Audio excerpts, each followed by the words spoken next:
IVM.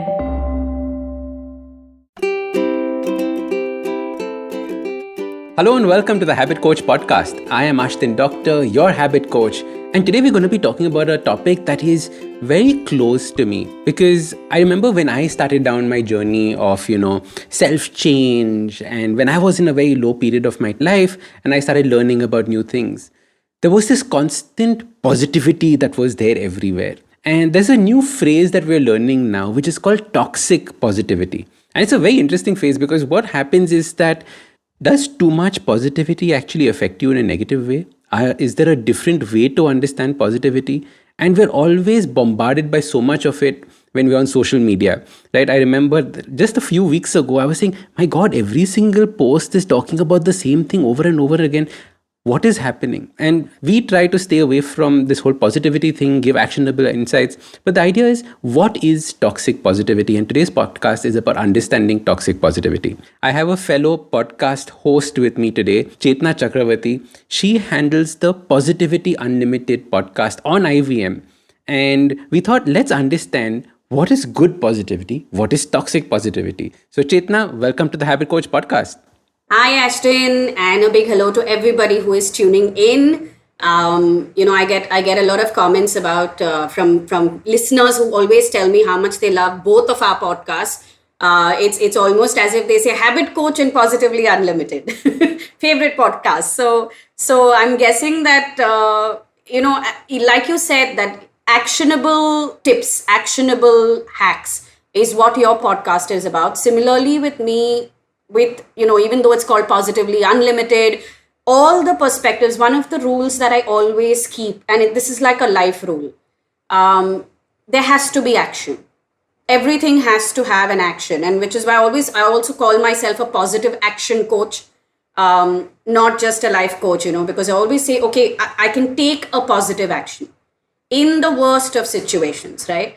This thing of toxic positivity, it's something that hit me a long time ago because right in the beginning, and I'm saying this 7 years ago, when I started doing the work that I do today as an alternative healer, as a life coach, and I chose my Instagram handle as Positivity Angel.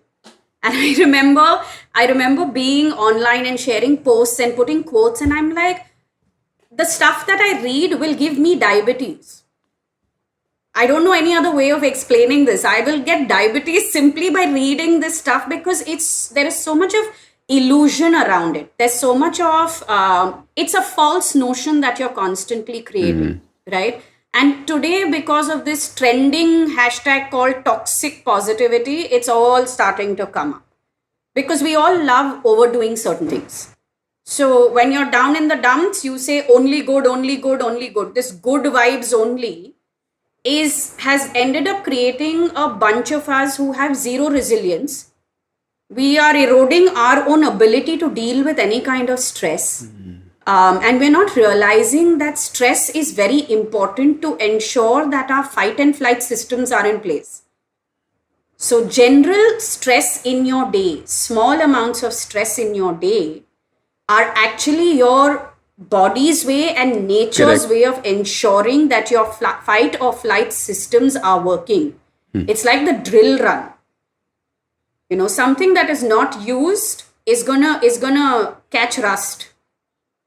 Think about unused gadgets in your house. That phone that you had 3 years ago that you haven't charged, and because it's the extra phone lying inside, take it out today and try using it. The battery is dead. It's gone. Your car. If you don't start your car every few days, don't turn on the ignition every few days, the battery dies.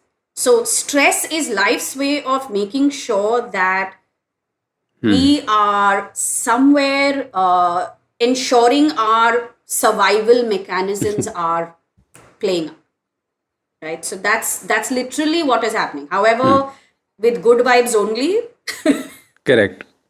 You're either in constant fight or flight state because the body has said, I don't trust you to switch it on, so I'm going to leave it on. Or you've gone the other way, which means you're in victim zone. I don't know how to do anything at all. Save me. So, this is such an important point that you raised. Like there are these two aspects to our life. One is that we are constantly in this state of fight or flight, fight or flight, fight or flight, right? And we are looking out for anything that can help us get out of it. What should we be doing at that stage? Right. And then we'll talk about the other one, which is complete complacency. So here's the thing, right? People who are constantly in fight or flight, I think the first thing is embrace the fact that some amount of stress is needed, and give yourself a little more credit that you know how to handle life, that your upbringing, that the experiences you had through school and college have equipped you to deal with certain things. Right? So give yourself that little bit of credit that you can handle certain things. And embrace some amount of stress. Stop wanting everything to be smooth 24/7. Stop wanting never to get hurt. Stop wanting never to be disappointed. Stop wanting never to have anything go out of control. These are the bad habits that you are developing. Correct. It's a good habit to be able to handle things that are not in your control. That's called improvising. It's a good habit. So nurture the good habits. You are nurturing bad habits by saying no to anything that is bad or uncomfortable. Correct. Especially when we try running away from things, running away from conflict, right? Running away from negativity, running away from bad things that are happening. Like fine, on the podcast, I very often talk about why you should not start your day with reading the news, right? And now there's a difference. It is not running away from the news. It is not wearing blinkers saying, I don't care what is happening to the world. It is choosing when that comes in, when you react to it. You have to understand these little aspects of what is positivity and what is negativity, and when do you embrace negativity, right? So and I think that's like the most saying, important one. Ashton, it's this, right? I think all of us have parents who watch the news on, it's like it never goes off. And from one news channel to the other news channel to the third news channel to the fourth news channel, okay? Same piece of news, it's just on repeat. And just there are different voices saying the same piece of news, right? You've seen your parents do it. You've seen how cribbity they can be. You've seen how doomsday-ish their language can be. Why are you doing the same on Instagram? Choose your journalist. Choose the handles that you want to get your news from on Twitter or Instagram. Read it for a few minutes in a day and move on. Why are you reading 5 more versions of that same news? The facts are the facts. And yes, you can choose to read one perspective and a counter perspective. Fair enough. But do you have to spend your whole day scrolling through it? People who ask me saying, oh, but how to stop scrolling? Put your phone down. Go do something else. It's not rocket science. And they're like, no, but I can't put my phone down. My other solution is put it in the cupboard in one room and go do your work in another room on another gadget. That's the stricter one. And that's the thing, right? Because whenever we're scrolling, what we don't realize is that we're not living our life. We're living somebody else's life. We're looking at what's happening in someone else's life and you're like, bad, and immediately passing judgment. And that is the way that the reason why scrolling is, damaging us in that context. When we're saying toxic positivity, Ashton, this is what is happening, right? Because you want good vibes only, you're seeking that out, right? So you're scrolling and you're seeking good vibes only. Then you're going and seeing all those photographs which say good vibes only to you, which is in someone else's life. You have not seen the 5 years that they went through to reach that space where they could take a trip to Spain and live a dream of theirs. That you have not seen. You are seeing that Insta post where they are right now in Spain and posing in beautiful weather and you're saying, I want to live that life. And you've gone into comparison of turning around and saying, shit, that never happens for me. What happened to your conscious choice of good vibes only? You've compared yourself. Then you'll pass a judgment on that person also because you're not able to do it. Then you will turn around and feel bad and make yourself feel like a failure and loser. Once again, what happened to your good vibes only choice? Where did that go? Why is it only about what you are consuming and not how you are treating yourself? If you want good vibes only, then why are you thinking in these negative ways which are not true to your nature? Your base nature may not be judgmental. You have chosen to be judgmental. A lot of us, and I'm not saying this is just for some of us, judgmental is a learnt behavior. Correct. And it's a side effect of toxic positivity. There will be things you like, there will be things you don't like. There will be things that people do that you will appreciate. There will be things that people do that you will not appreciate because it doesn't sit with you within your ethics and your conscience. It is okay. Saying that somebody is doing something wrong is different from saying they are a horrible person. But you don't understand this difference if you're not going to understand toxic positivity. And then you're going to be super nice on their face, but behind their back, you're going to, curse them. So what does toxic positivity look like? Like if somebody's saying, okay, now how do I not fall into this trap of toxic positivity? Like what are the things that are the alarm bells that people should be looking out for or realizing when it's happening to them? Only share good news. Only put good pictures out. Say no to conflict. Only please everybody. Never be seen as a bad person. Never be seen as a failure. Never say anything bad to anybody. Never say anything bad about anybody. You're removing one entire section of being human. I mean, how is it possible that today we've all said bad things even about our own mum? Because there's something that she has done that has irritated you. That is being human. Anything that is counter to being human, which means the good and the bad, the positive and the negative, if it is counter to it, anything that is demonizing any aspect of being human, anything that takes the dark side of being human and demonizes it is toxic positivity.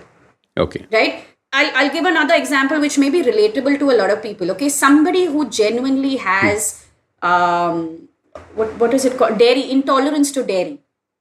Okay, lactose intolerant, genuinely allergic, lactose intolerant, throws up, gets hives, gets heartburn. All of that is one thing.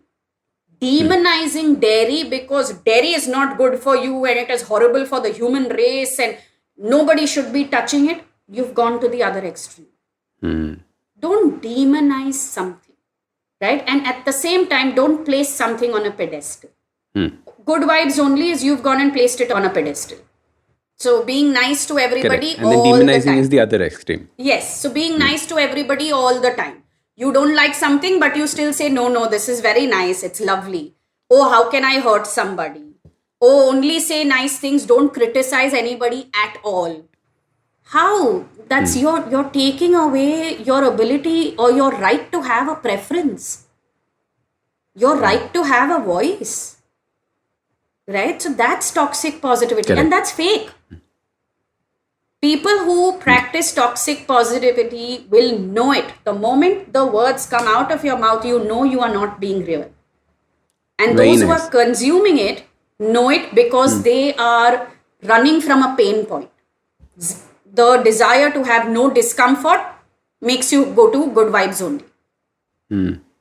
Unable to deal with toxic relationships in your life will make you run to good vibes only. So how do you not then get trapped in that good vibes only phase, especially when you're passing through something very low? So if someone's passing through a low phase, how do they slowly get out of it without jumping into the toxic positivity aspect? Because there must be a midway, right? That you would be going through this. Yes. The midway is usually where you have the choice and the awareness, the ability to make a conscious choice between jump from negative to positive side today and jump from positive. It's okay for me to stand in the negative side today. Right? So it's the conscious awareness to know when negativity needs to be detached from and when it's okay to stand in it. Right? People who are going through a very low phase, people who are terribly anxious, yes, they need a certain amount of positive visuals, positive news, positive conversations to lift them up. But it needs to be realistic. Never lose realistic. Right? So it's you cannot suddenly flip to positive thinking without acknowledging what is causing you anxiousness. You have to deal with what is causing you anxiousness. You jump from being anxious to being positive or being optimistic by working through your fears and building your resilience. By working through what is causing harm. Now, people who say, oh, I don't want toxic people in my life. How are you labeling somebody as toxic? I mean, imagine how harsh you are being when you label someone as toxic in your life. And yes, there are some people who are like that. And those are the people who fall in the box of label of abusers. I understand that. But I'm saying how easily we use that word when actually you should be placing boundaries. You should be building your strength to have the conflicts that are necessary to be had. You should be bringing your relationship into balance instead of saying, I'll cut all toxic people out of my life. That is toxic positivity in relationships.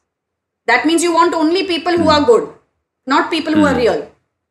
Anybody calls you out on something that you are doing wrong, anybody who doesn't answer your phone 3 times, anybody who cannot make time for you once is a toxic person. They're only taking from me. See the other extreme it throws you on. So I think this thing of taking black and white is where the problem comes in. Like you said, stand in the middle, the mid ground. This is also possible, that is also possible. Let me choose what is in context. Everything should be placed in context. What is the context of being human? Understanding that there will be good times with people, there will be bad times with people. And just because you had a bad time, cutting them out of your life is not the answer to these situations. Absolutely. Right? Being human is understanding you have positive and negative feelings. Being human is understanding you have positive and negative thoughts. Being human is understanding you will have positive and negative experiences. You are meant to have your heart broken. You are meant to be let down. You are meant to lose certain things. This is part of life, right? So good and bad. Being human is understanding that there is a bad set of habits and bad set of behaviors in every single person, including you. You have the choice to decide how much of the bad you are willing to tolerate. Correct. Right? Being human is being forgiving as well. Learning when to forgive, learning when to let go, learning when to move on, learning when to embrace. Being human is succeeding and failing. Being human is a space of duality. There is black, white, grey, and some 40,000 colors in between. You cannot be human if you're not embracing all of it. You're not living your human experience fully. And anything that you do to an extreme will be toxic dash. You fill in the blanks. So same way, toxic positivity, it will toxic happen. Productivity. Absolutely. This thing that we have of you must not rest. Where have we learned that you must not rest? I don't know what parents are teaching their children, because my father too said every day, come take a nap. Yeah. Please, 2 o'clock. Well, lunch has happened, you have to take a nap. Means, so I'm saying, my dad taught me the good things in life. I don't know what you all are being taught. Yeah. Like I was telling people the other day, in fact, I think we did a podcast on this, saying that the word relaxation has left our lexicon altogether. We don't use the word relaxation at all. Yeah. How are you doing? Stressed. Acha. And if you're not stressed, I am not stressed today. But relaxation kahan pe aaya? You're only using one phrase to describe your life. So relaxation is such an important thing. Like you said, that 3 o'clock nap, 2 o'clock nap. It's like, oh, if that there was this a few years ago, there was this trend of the 5 a.m. club. I don't know where these 5 a.m.ers are now. I have no clue. But they exist somewhere, and there are a lot of people who still want to join this 5 a.m. club.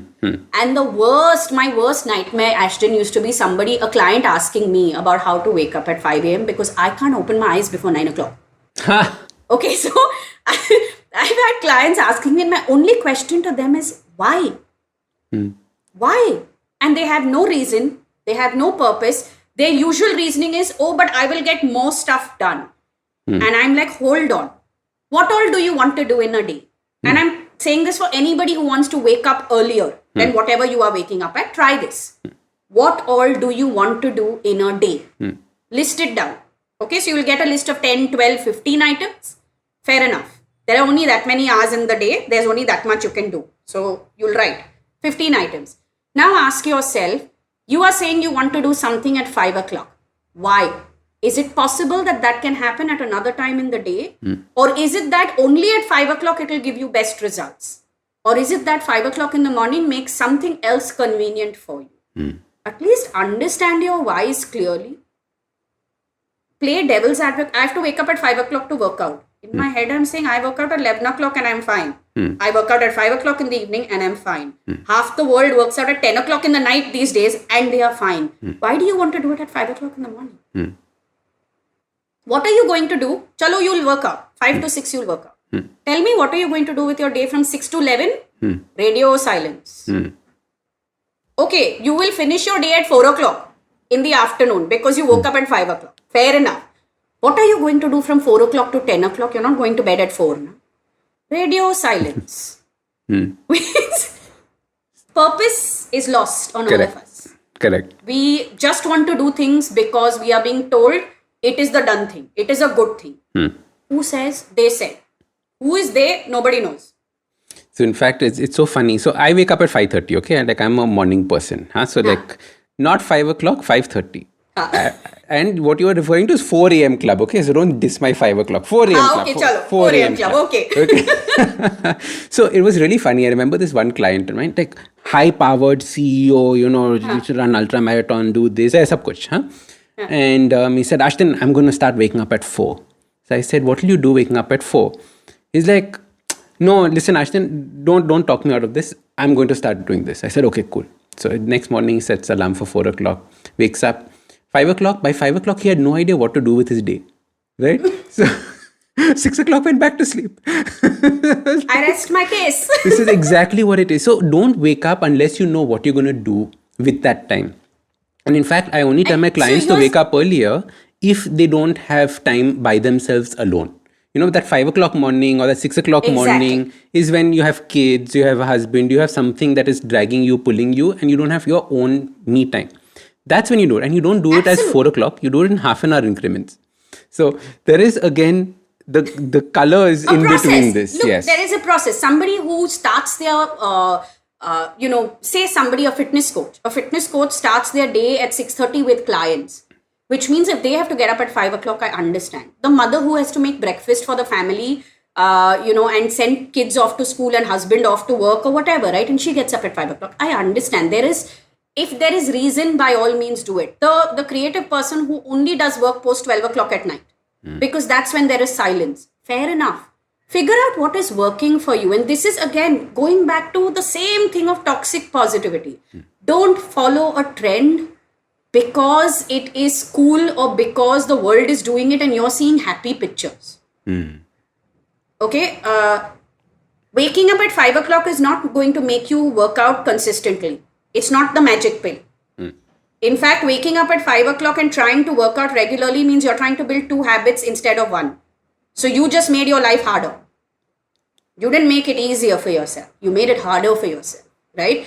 So when you say that, oh, I want to do that, you like it, I understand it. Something that you're seeing or listening to is making it seem attractive to you.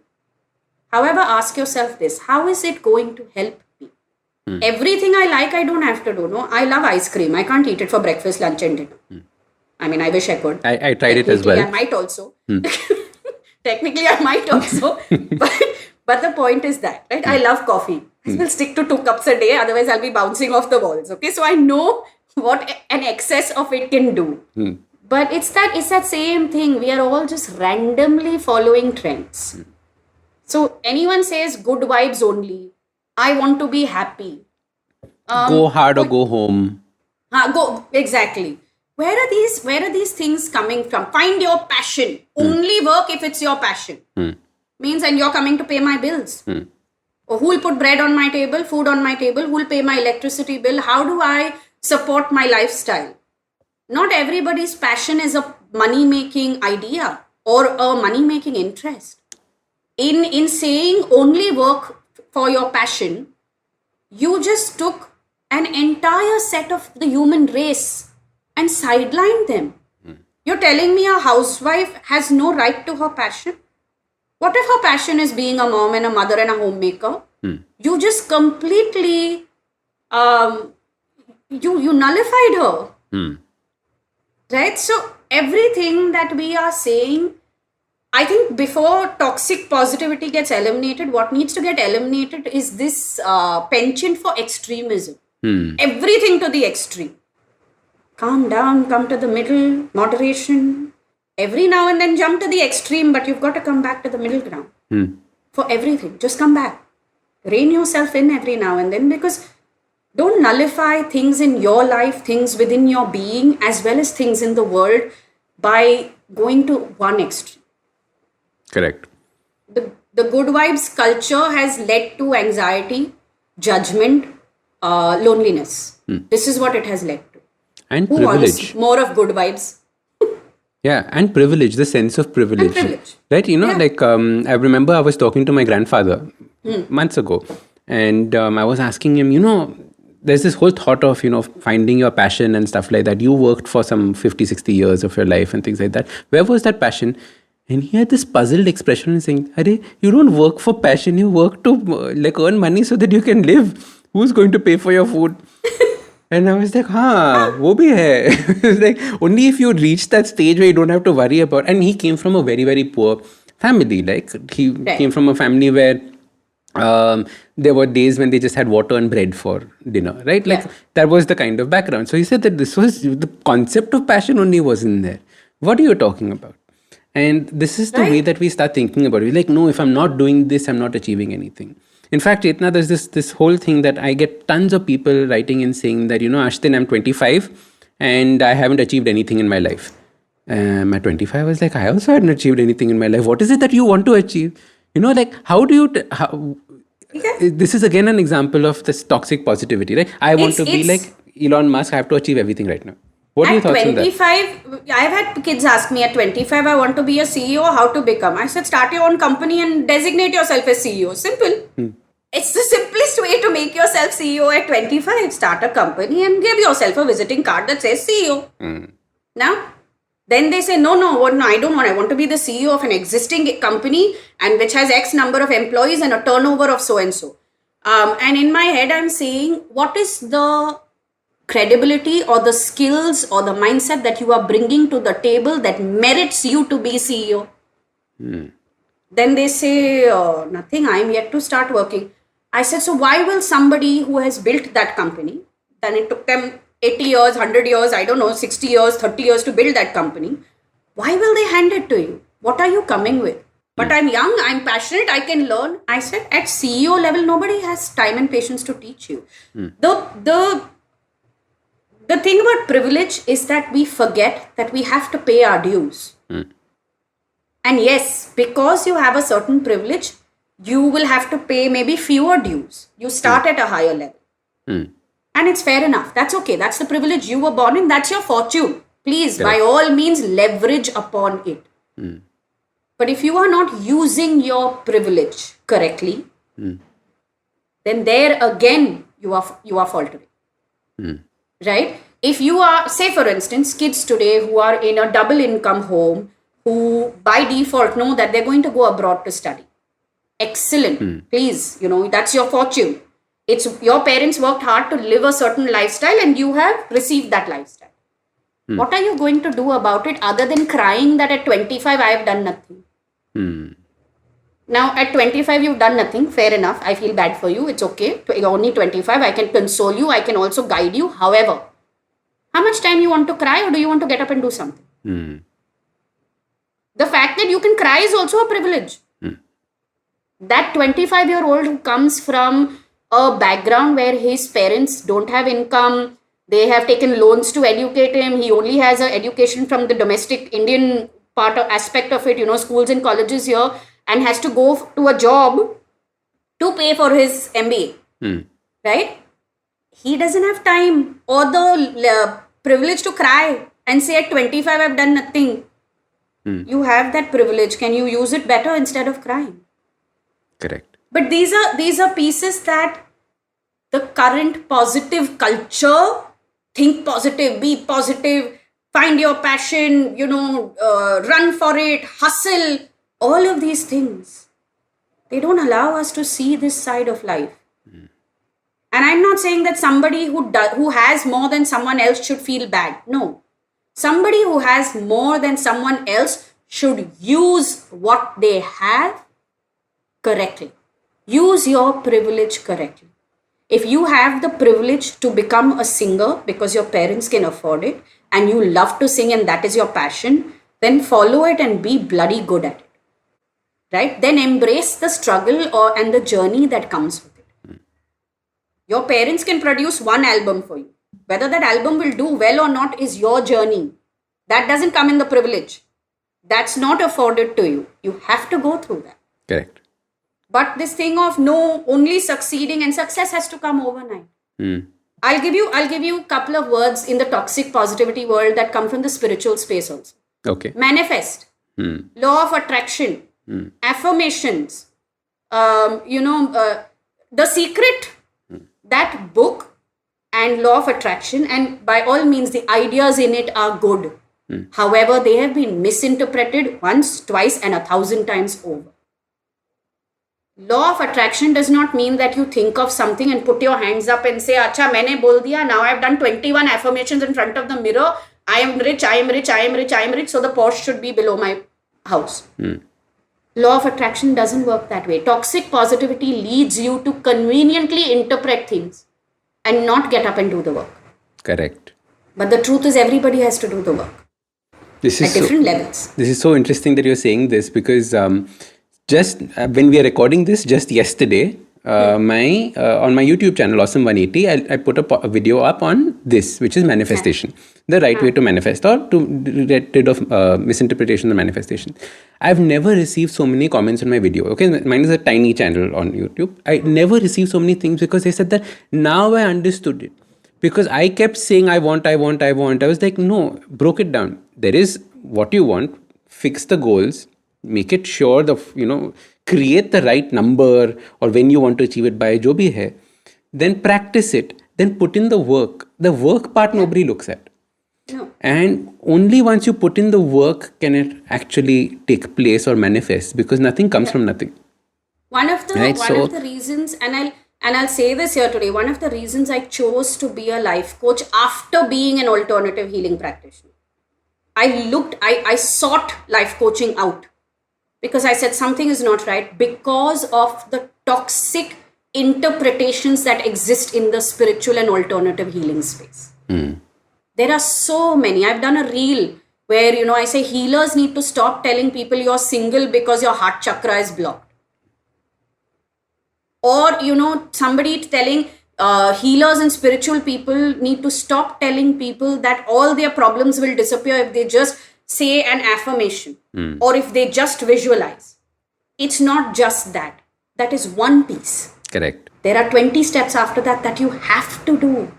Even if your heart chakra is blocked, you have to do something to unblock it, no? Exactly. Kuch to karna hai. Something you have to get up and do things. Yeah. And this whole thing of good vibes only is eroding our ability to get up and take chances. It is eroding our ability and our ability to think and say, no, I need to do this. Yes.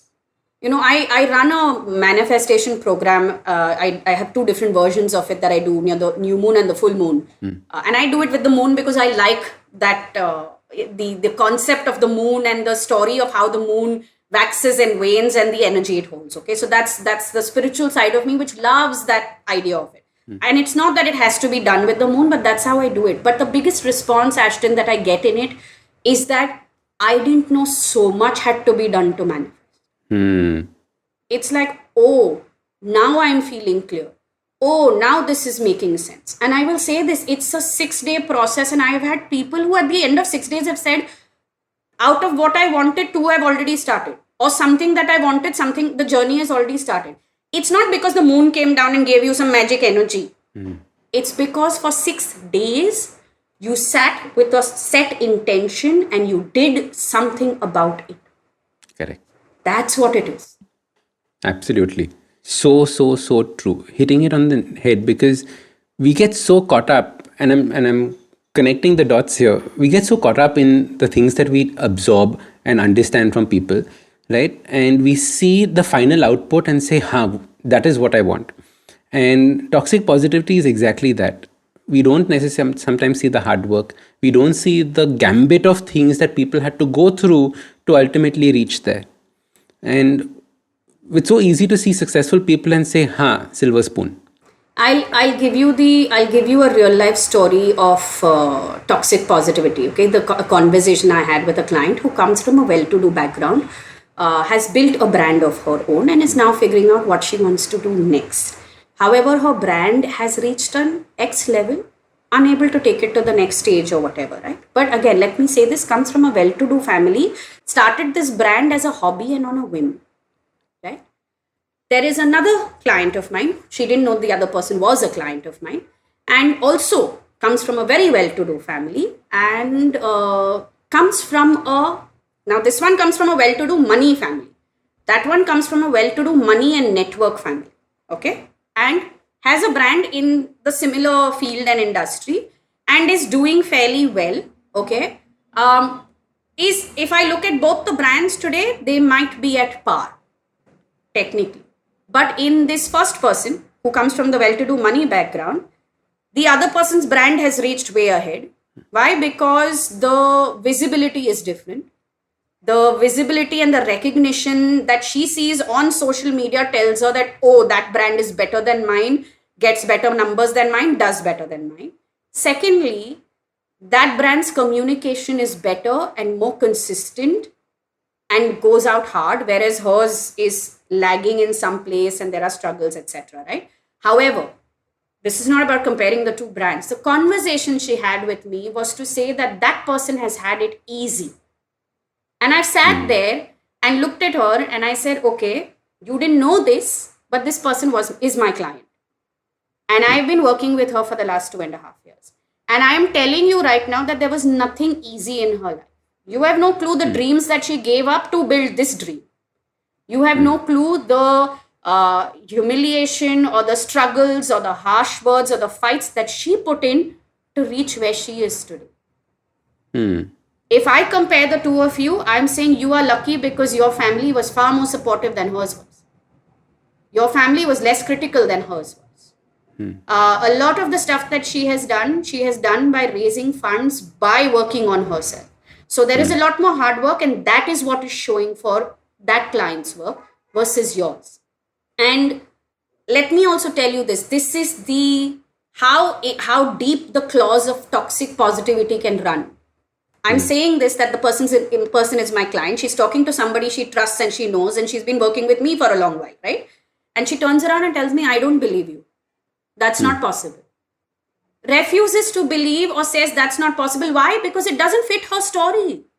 It means that she will have to get up and change her ways. And I had to sit there and say, okay, on what grounds do you not believe me? Says, but it doesn't seem that way. I said, but she doesn't have to share everything, online. Why is it that she has to share her struggles and her journey? That's her prerogative. She can choose to or she can choose not to. And it's not that she doesn't share, she does share. You don't look at it. What happens then? And there was no conversation. She didn't know what to say at that point. Correct. And this is how deep the claws of toxic positivity will run. It will not allow you to see reality.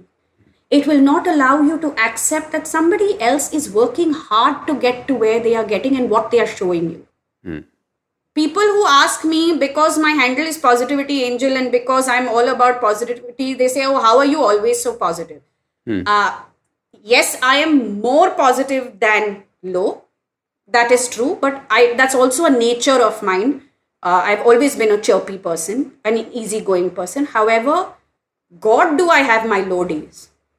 And God do my friends and people in my support system have to deal with my low days. But they're there and I reach out to them. I don't reach out on Instagram to tell you that I'm not doing well. I don't need to. I have a different way of dealing with when I'm low. I will nap, I will have ice cream, I will have coffee, and I will hound people who I love and who love me. That's how I deal with it. It does not mean that I don't have the low days. It just means that I don't show those low days. Just because something is not shown doesn't mean it doesn't exist. And that's something that everybody needs to understand. Instead of being positive all the time or worrying about being negative all the time, how about we choose to be real? What will happen? Don't be real in public. I'm not saying you have to go out there and put some 40 posts out. Be real with yourself and accept Yeah. that this is you too.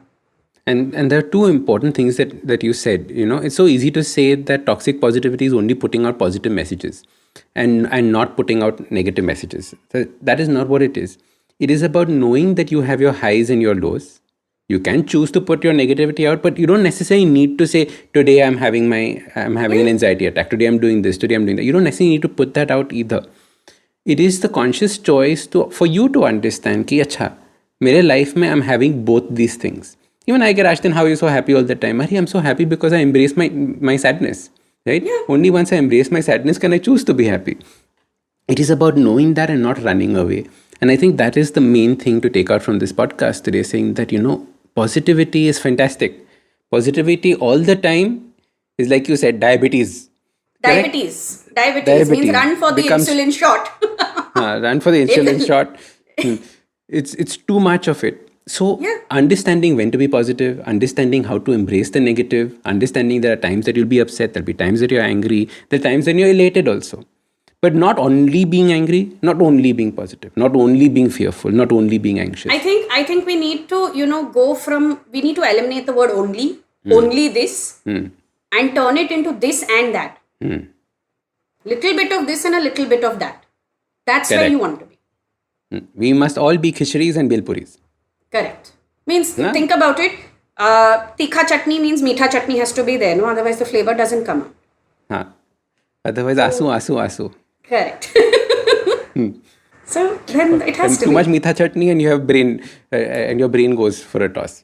Exactly. Love it. So too much of anything is not good. Tikha chutney and meetha chutney, you decide the quantity and the combination.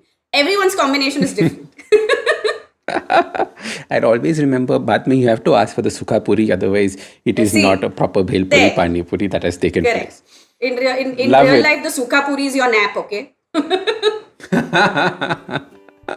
Chetna, thank you so much for coming on and having this discussion with us. How can people get in touch with you? How can people learn more about what you do? Thank you so much for having me, Ashton. This was a fabulous conversation. The easiest way to get in touch with me is by connecting with me on Instagram. My handle is Positivity Angel. I always respond. I'm fastest fingers first. So unless you send me a random hi, I don't know what to do with a hi, okay? But if you ask me a question, I will always respond.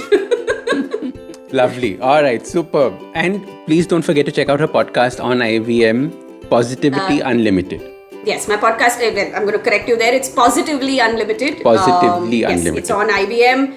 It's on the IVM app, the website. All episodes are available. So go right ahead and listen to it. Lovely. Positively Unlimited. Done it. Yes. Thank you so much. Thanks a lot. So start these habits and share with us your progress using the hashtag #TheHabitCoach. If you like this podcast, don't forget to check out other interesting podcasts on the IVM network. You can listen to us on the IVM Podcast app or ivmpodcast.com. You can also follow us on social media. We are at IVM Podcasts on Twitter and Instagram. If you want to reach out to me, I am Ashtin Doc on Twitter and Instagram. You can find lots more information on my website, awesome180.com, or check out different content on my YouTube channel called AWESOME180. That's Awesome 180. I hope you enjoyed that show. If you aren't following us on social media, please do. We're IVM Podcasts on Twitter, Facebook, and Instagram. We'd like to thank the sponsors on the network this week, Cred, PayPal, and Siet. Thank you. We really do appreciate the support. So this week on Cyrus Says was great. We had Meghna joining us on Cock and Bull, Tanveer Taj and Priyanka Jena talking about pets. Huma Qureshi talks about her new television show and her life in Bollywood. And to celebrate 700 episodes on Cyrus Says, we had a number of his previous producers come on board and reminisce. Tune into This Round Is On Me, where Gauri Devi Dayal was joined by Samir Sheth and Yash Panage. These are the guys who started Bombay Canteen, O Pedro, and a number of other restaurants. Really great conversations they had with Gauri. On The Habit Coach, Ashton Doctor tells us about nourishing creativity and the importance of losing and some micro habits to counter overthinking. On their 75th episode, Ritasha and Rayushi talk to Naveen Richards. On The Note with Monica Nayat, she speaks with Komal Nahata to talk about the business of Bollywood, lockdown losses, piracy issues, and experiments being done to keep it going. On Advertising is Dead, Varun is joined by Guru Bhatt, VP of Customer Success Platform for PayPal India, to talk about how the digital money landscape and the fintech ecosystem has fundamentally altered the world. We also have Thalarate, our Kannada podcast. Hosts Ganesh and Pawan discuss video games, and Sivakamyam Sabatam, the Tamil show where Kavita Jiva sheds light in another story about the bravery and excellence in the governance of the Pallava dynasty. And with that, I hope to see you again next week. Working Monday to Friday glued to your chair making you feel dull? Worry not. Get your 5-minute weekly dose of travel around the world with Postcards from Nowhere.